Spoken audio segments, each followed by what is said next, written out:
인간은 관계적 존재입니다. 우리는 홀로 존재하도록 창조되지 않았습니다. 하나님과의 관계, 사람과의 관계 속에서 우리는 비로소 온전한 인간이 됩니다.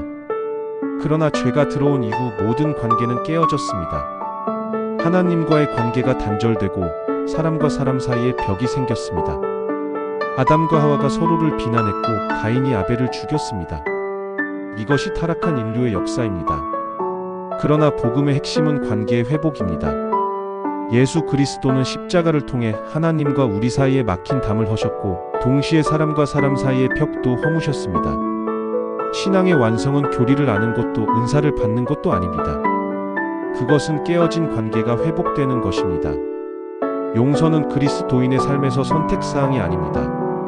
그것은 명령입니다. 예수님은 말씀하셨습니다. 너희가 사람의 잘못을 용서하면 너희 하늘아버지께서도 너희 잘못을 용서하시려니와 너희가 사람의 잘못을 용서하지 아니하면 너희 아버지께서도 너희 잘못을 용서하지 아니하시리라. 이것은 매우 엄중한 말씀입니다. 우리가 하나님께 받은 용서와 우리가 다른 사람에게 베푸는 용서 사이에는 직접적인 연결이 있습니다.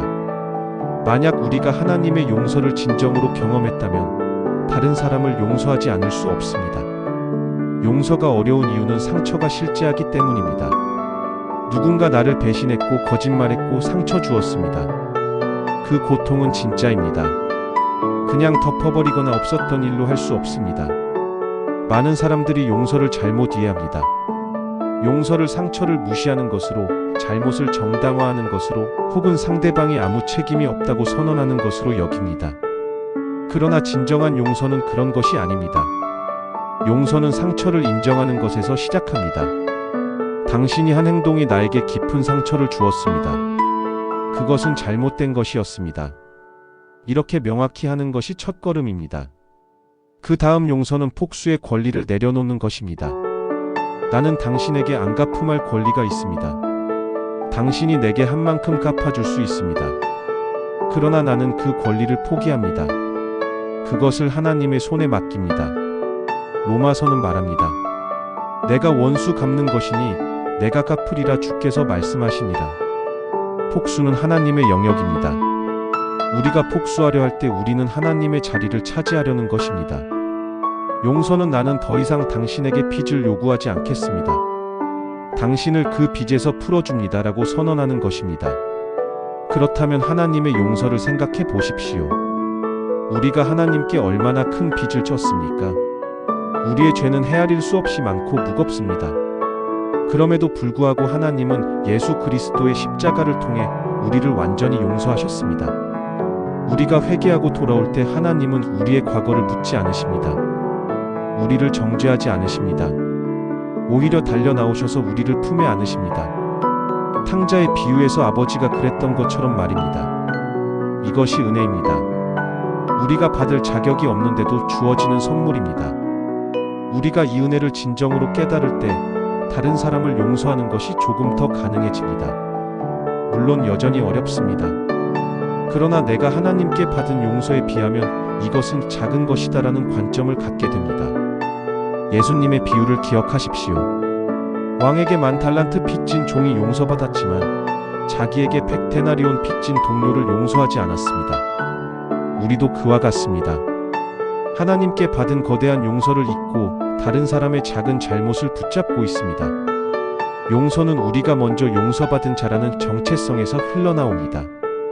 용서는 감정이 아니라 결단입니다. 많은 사람들이 용서하고 싶은 마음이 들지 않아요라고 말합니다. 그것은 당연합니다. 상처가 클수록 용서하고 싶은 마음은 생기지 않습니다. 그러나 용서는 감정을 기다리는 것이 아닙니다. 의지로 결단하는 것입니다. 나는 이 사람을 용서하기로 선택합니다. 이렇게 선언하는 순간 감정은 아직 따라오지 않을 수 있습니다. 여전히 화가 나고 아프고 쓰라릴 수 있습니다.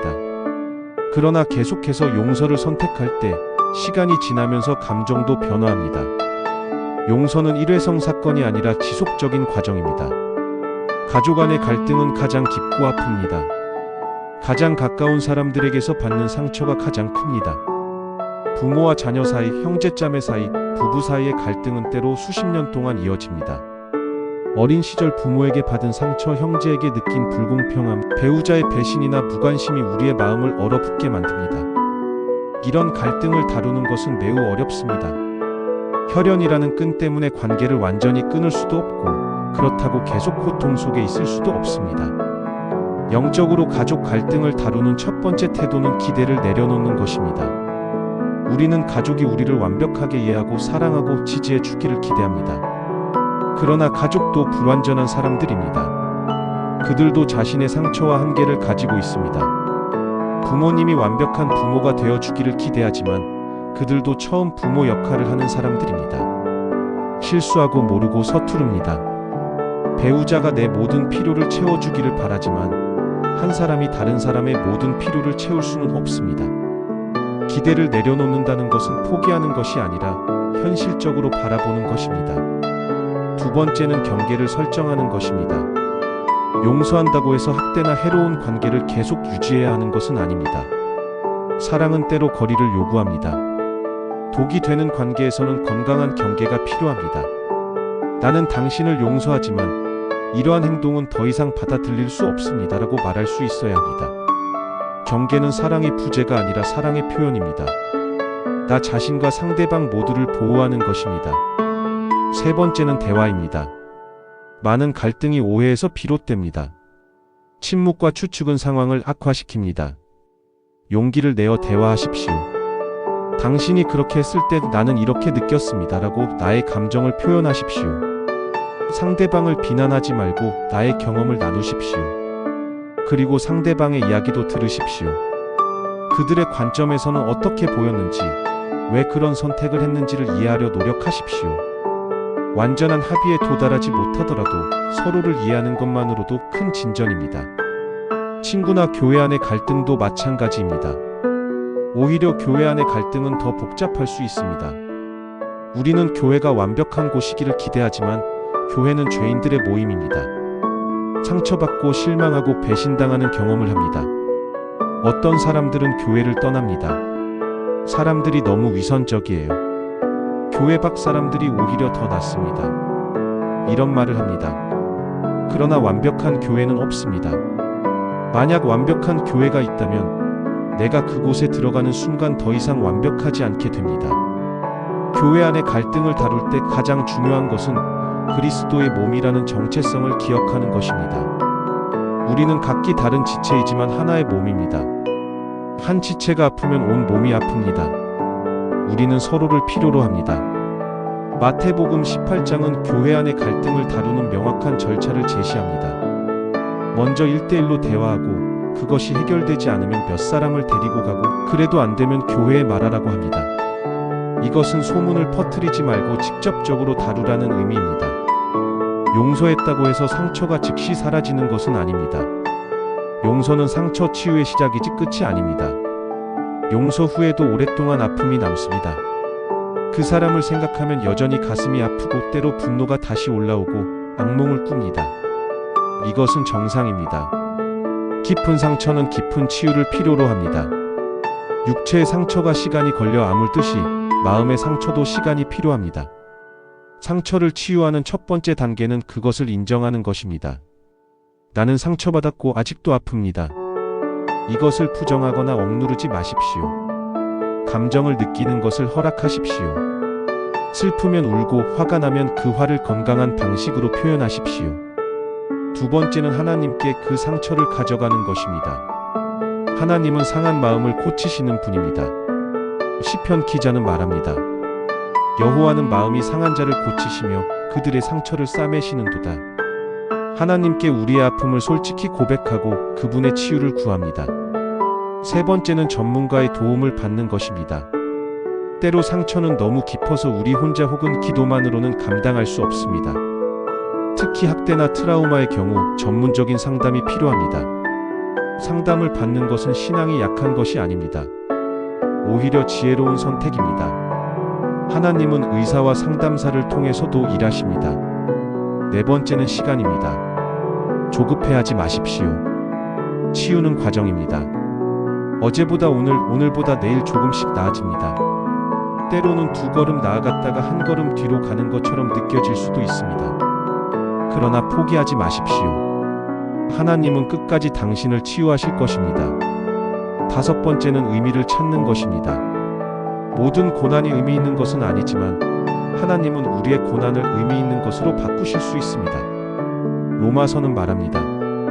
하나님을 사랑하는 자 곧 그의 뜻대로 부르심을 입은 자들에게는 모든 것이 합력하여 선을 이루느니라. 모든 것이 처음부터 선한 것은 아닙니다. 악한 것도 있고 고통스러운 것도 있습니다. 그러나 하나님은 그 모든 것을 가져다가 선으로 바꾸십니다. 당신이 겪은 상처가 다른 사람을 위로하는 도구가 될 수 있습니다. 당신의 치유 이야기가 누군가에게 희망이 될 수 있습니다. 하나님은 사람을 통해 일하십니다. 이것은 놀라운 섭리입니다. 전능하신 하나님께서 불완전한 인간을 도구로 사용하십니다. 요셉의 이야기를 보십시오. 형들이 그를 애굽에 팔았습니다. 명백한 악이었습니다. 그러나 하나님은 그 악을 사용하셔서 이스라엘 민족 전체를 구원하셨습니다. 요셉은 형들에게 말했습니다. 당신들은 나를 해하려 하였으나 하나님은 그것을 선으로 바꾸사 오늘과 같이 많은 백성의 생명을 구원하게 하시려 하셨나니 이것이 하나님의 섭리입니다. 우리 삶에서도 마찬가지입니다. 우리를 상처 준 사람들조차도 하나님의 큰 그림 안에 있습니다. 그들의 행동을 정당화하는 것은 아니지만 하나님께서 그것마저도 사용하실 수 있다는 것을 믿습니다. 때로 하나님은 우리를 겸손하게 하시기 위해, 인내를 가르치시기 위해, 더 깊은 신앙으로 이끄시기 위해 어려운 사람들을 우리 삶에 두십니다. 물론 하나님께서 악을 만드신 것은 아닙니다. 그러나 그분은 악마저도 그분의 목적을 위해 사용하십니다. 또한 하나님은 우리를 다른 사람들의 삶에 보내십니다. 우리가 누군가에게 하나님의 도구가 됩니다. 우리의 말 한마디, 행동 하나, 기도 하나가 다른 사람의 인생을 바꿀 수 있습니다. 이것이 공동체의 아름다움입니다. 우리는 혼자가 아닙니다. 서로를 세우고 격려하고 치유하고 회복시키도록 부르심을 받았습니다. 히브리서는 말합니다. 서로 돌아보아 사랑과 선행을 격려하며 우리는 서로를 필요로 합니다. 용서의 편지를 쓰는 것은 강력한 치유의 도구입니다. 실제로 그 편지를 보내지 않더라도 쓰는 과정 자체가 치유가 됩니다. 당신을 상처 준 사람에게 편지를 쓰십시오. 당신이 느낀 고통을 표현하십시오. 그리고 용서를 선언하십시오. 당신이 내게 한 일은 잘못되었습니다. 그것은 나에게 깊은 상처를 주었습니다. 그러나 나는 당신을 용서하기로 선택합니다. 나는 더 이상 그 일로 당신을 붙잡지 않겠습니다. 이렇게 쓰고 나면 무거운 짐이 내려가는 것을 느낄 것입니다. 회복은 하룻밤에 일어나지 않습니다. 그것은 여정입니다. 넘어지고 일어서고 다시 넘어지고 다시 일어서는 과정입니다. 그러나 포기하지 마십시오. 하나님은 당신과 함께 이 여정을 걷고 계십니다. 깨어진 관계들이 회복되고 상처가 치유되고 용서가 흘러가는 그날이 올 것입니다. 그날 당신은 진정한 자유를 경험할 것입니다.